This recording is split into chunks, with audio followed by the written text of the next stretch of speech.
Hello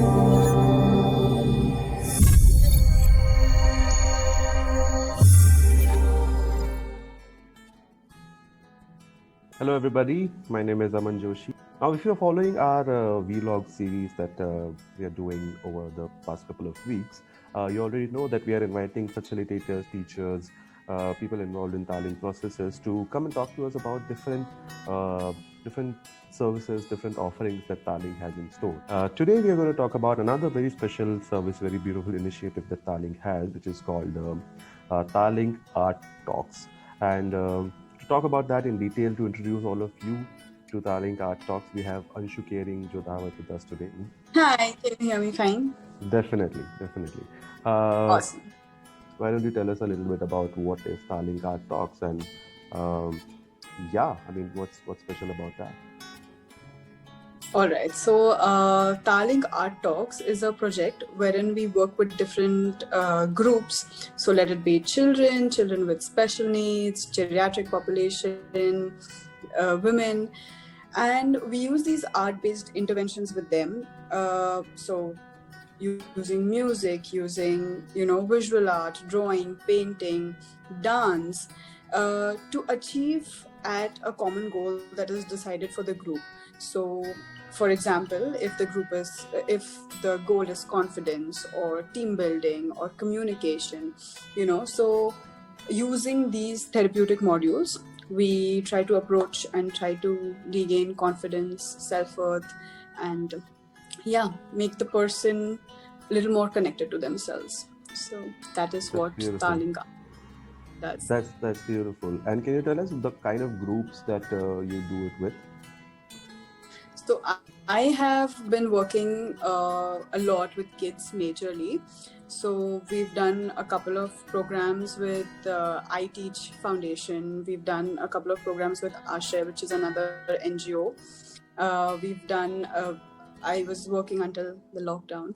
I was working with the blind school, wherein we were teaching them through the medium of drums. We were arriving at different goals. And I've worked with women, underprivileged women, who are wanting to get financially independent, who are wanting to, have identity of their own. And so with skill development, such as parloring and tailoring, we were doing a program with them, wherein we were trying to arrive at goals such as confidence, the ability to speak up in front of people, to sell their products. Will you tell us a little bit about what the blind school project was and what was it all about? What did you do in that project? So in that program, I majorly, like Taling, we majorly used drumming as our medium for arriving at our particular goals, and it was very interesting. I worked with kids from the 2nd standard till the 10th standard. Wow. So a variety of so the age range was pretty large, and it was very interesting. It was a very interesting and a learning experience for myself as well. I'm quite sure. To understand, to be completely aware, and in the moment, I feel we take our eyesight for granted, or all our senses for that matter, for granted, and without realizing how much and how heavily dependent we are on them for communication. Let it be non-verbal, verbal, let it be our feelings. And it was a very interesting way for me to understand and be completely aware of what I'm saying. Like things like, use your right hand like this.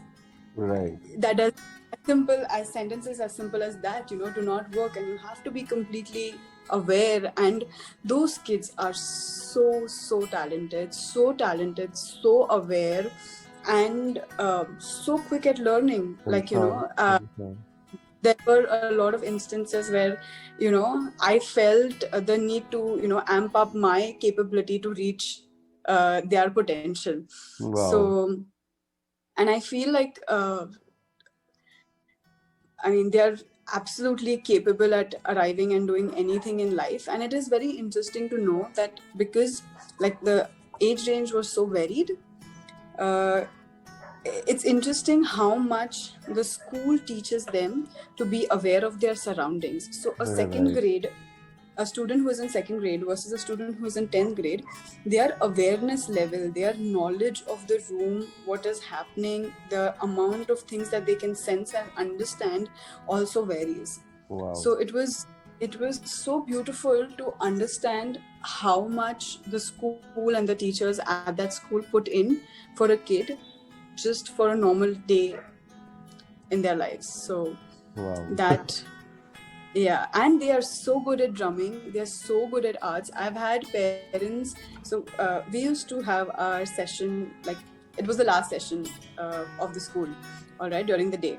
So we used to have parents who used to queue up outside our music room, and they used to be like, what, my son as well can do this very well, why don't you take him in? And we had a limit of the number of kids that can participate in the class and stuff. Right.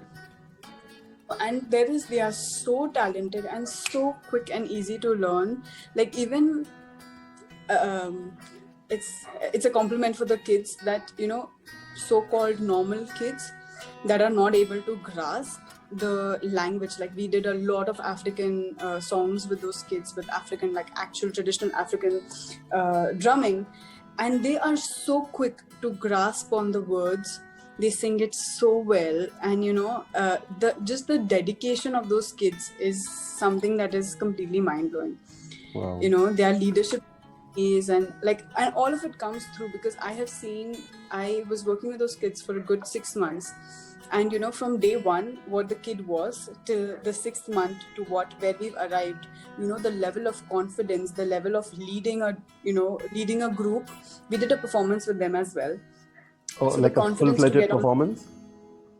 legit performance, yes. Wow. So the confidence to lead the entire group on stage, being able to speak in front of so many people on the mic, about traditional West African Wow. drumming rhythms.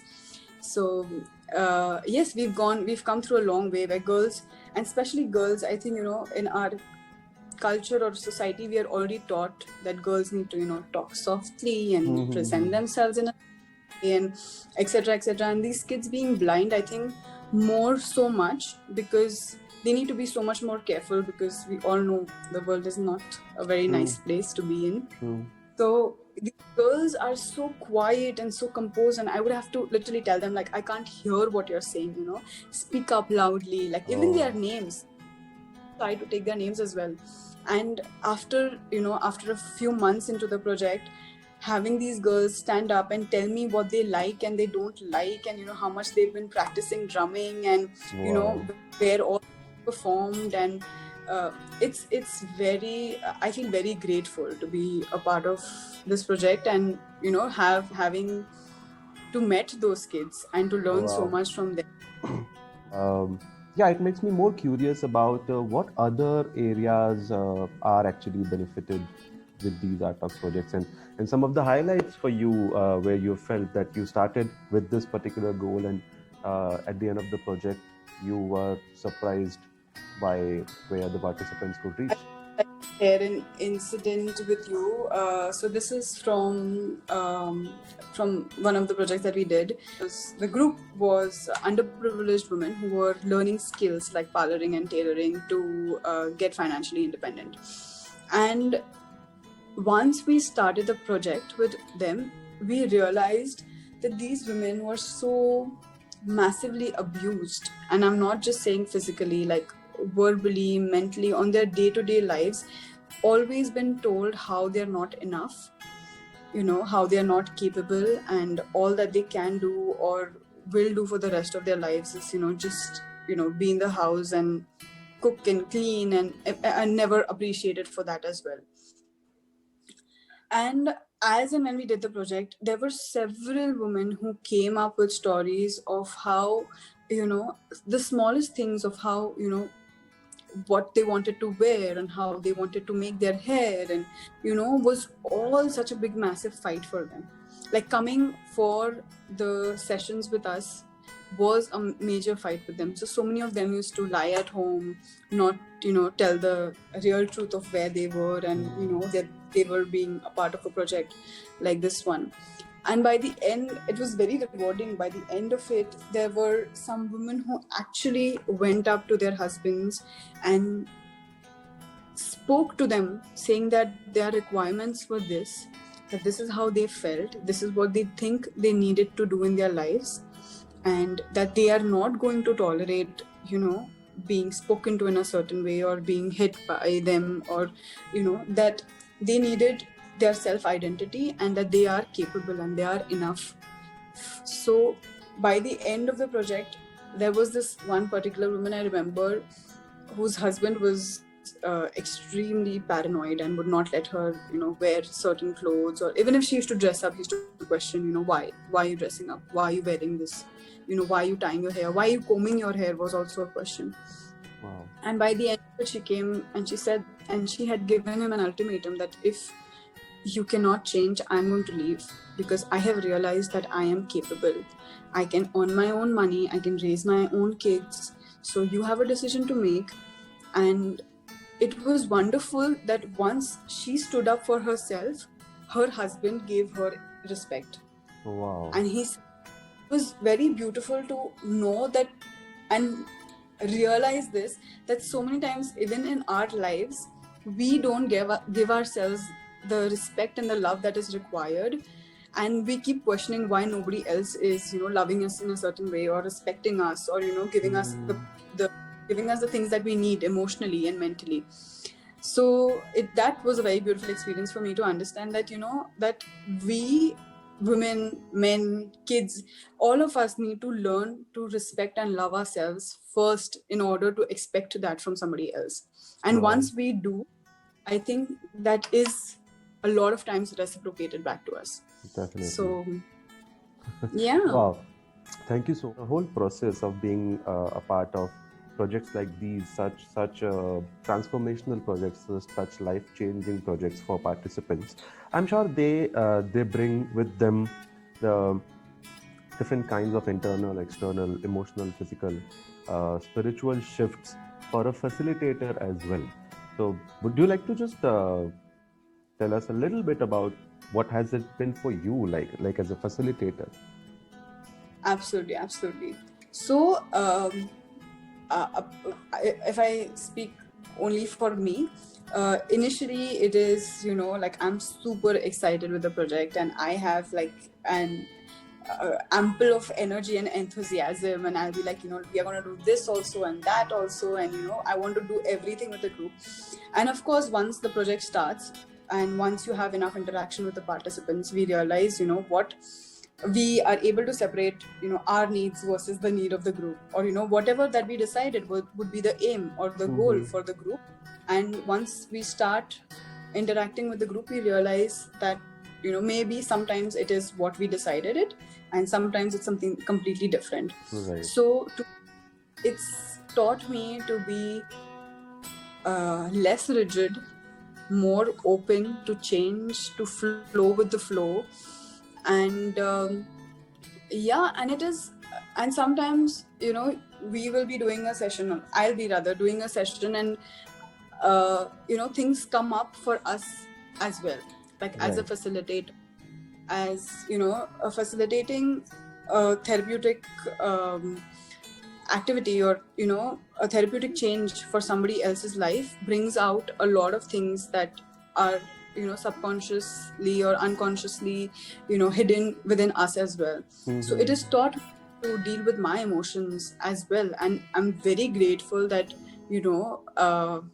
where Talink as a group, like Varun, Akshata, we are all there always, to speak about such things. We always have somebody to fall back on, and like I remember so many times I would have called Akshata or I would have called Varun, and I would have spoken to them about what, this is how it went, and I'm not feeling very good about it, and we've spoken things out, and definitely it brings out a lot of changes. It brings out a lot of realizations for us as well. I'm sure.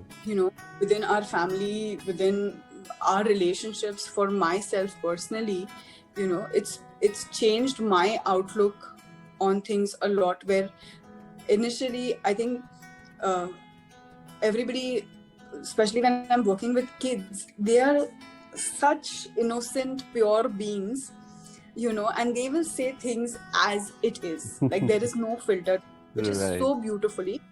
I'm not saying that they're rude or, but they are just so pure and innocent, wherein they say things about you as it is. And I think they are so good at catching feelings, because I know, like, so many times that I must have gone to blind school, and, even though they cannot see me, even though, they can't physically know if I'm frowning, if my face is not smiley, but they will so beautifully sense my energy and be like, दीदी क्या हुआ, Wow. आज आज आप ठीक नहीं हो क्या, आज हम कुछ और करें, Wow. and they will, like, they will put in so much effort to make sure that I am back into the mood, and they'll be like, no, let's today, or let's dance today. And Wow. so I think, especially with my kids, it's a give and take relationship. I try my best to keep my emotions out of the room Wow. when I'm entering a session. Sometimes you're just all human, and sometimes Wow. so it's been very, very, and with, like, I think by the end of the day, kids are one of our greatest teachers, because they see the world so much more different than we do. Definitely. And they are Lovely. I learn a lot from them. I hope they learn a lot from me as well. But I definitely know that I learn a lot from them. So. Great. Wow. Thank you so much, Anshu. I think you explained beautifully what Taling Art Talks is, the projects, and quite an enriching conversation this has been for me. And I'm sure the people who are listening will also find it inspiring, enriching, and understand the importance of projects like Taling Art Talks. So thank you so much for being with us today again, and I'll catch up with you soon. Okay. Bye-bye. Bye-bye.